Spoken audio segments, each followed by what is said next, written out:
Hello, welcome to Sweet Seat Wednesday. My name is Kevin. I'm the owner of Southwest Facility Services, and today we're going to do a cylinder replacement on an office chair.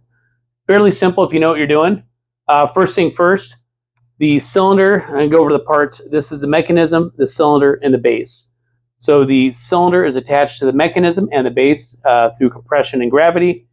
So before we do anything, I'm going to take a little WD-40 or penetrating oil. And I'm going to squirt some right where the cylinder and the base meet, and then right here where the base and the cylinder meet. And on the base and the cylinder, I'm going to do it on both sides.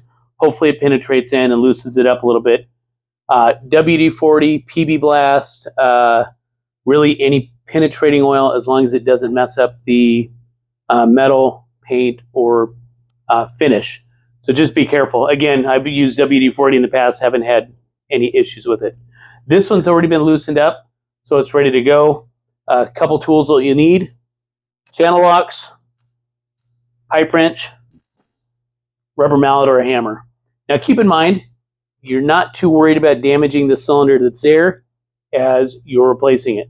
So first thing first, take your channel locks or pipe wrench, and what you're going to do is you're going to loosen and wiggle this cylinder till it comes free.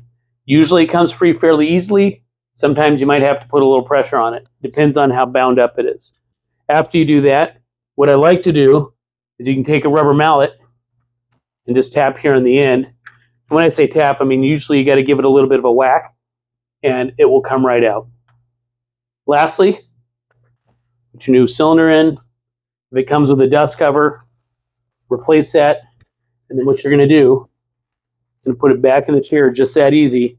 What I like to do is I'll give the frame a little bit of a whack, and then I give the cylinder a little bit of a whack, and that'll help seat it so that when you turn it upright, the base and the cylinder don't disconnect from the mechanism.